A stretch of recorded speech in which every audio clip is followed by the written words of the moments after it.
So they've been arrested. The father-son vigilante duo is currently in custody and they've been denied bail.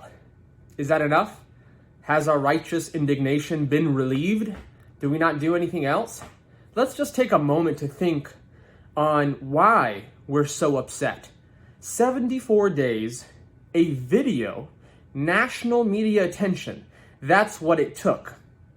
And you know, I initially suspected that there was some type of corruption between law enforcement and the district attorney's office, and it turns out I was half right.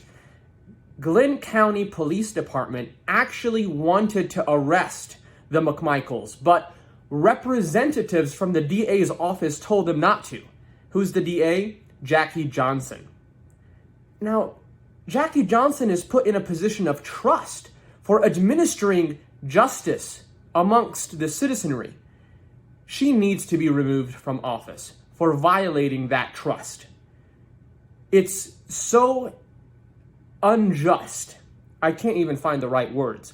It's so wrong for her to remain in office when she instructs the police department to not make an arrest, to get a person who used to work for her to potentially get away with murder. She needs to be removed. Now, reasonable minds may differ, and I don't like painting broad brushstrokes, but this is not reasonable. This is reprehensible. She needs to be removed immediately. But that's just one part of the puzzle. After it was out of her hands, it went to George Barnhill, another district attorney. And he writes a memo that justifies the murderer's actions. I mean, show me another case where the district attorney's office writes a memo to justify that a murderer did something lawful and thus should not be arrested, should not be prosecuted. That doesn't happen. The memo reads like a defense attorney's closing argument in a trial. Show me another case from George Barnhill or any other DA that actually exonerates a suspect, a criminal suspect for murder, and it excuses that behavior. Now, is he equally culpable with Jackie Johnson? I would say not. But he also needs to be removed from public office for writing this memo and showing purely that he has a bias. Again, reasonable minds may differ, but not on this one, people. Not on this particular case. Now, that's not enough. It went to a third district attorney, Tom Durden.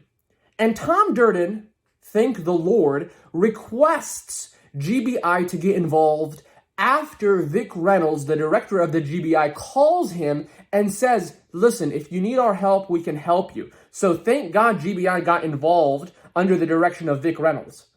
However, Tom Durden didn't make an arrest and yet defers it to the grand jury to potentially make an indictment.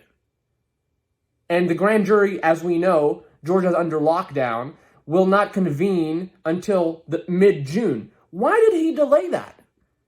You got to look at this objectively. He has all the evidence, and we know he has all the evidence. In fact, all three DAs had the evidence very early on, and the evidence is very strong. Vic Reynolds goes on record and says, we are very comfortable with making an arrest, and actually, the GBI makes an arrest within 36 hours, so you got to ask yourself, why does Tom Durden not make an arrest? That's bias. That is more than unreasonable. That is unacceptable. Now, is he as culpable as George Barnhill? No. Is he as culpable as Jackie Johnson? Absolutely not. But guys, these people are in a position of trust. They're violating their oaths. Tom Durden also needs to be removed. If this bias exists and we have documentation of it, especially when GBI makes an arrest within 36 hours, you got to look at yourself and ask yourself this, why? Why didn't they make an arrest? Why? There's something more going on. And this is what we see. If this is what we see, God knows what we don't see. It's unacceptable. All three district attorneys need to be removed. They violated their position of trust, and they need to be removed immediately. Don't sit back and say they've been arrested and that's it, our job is done. Our job is just beginning.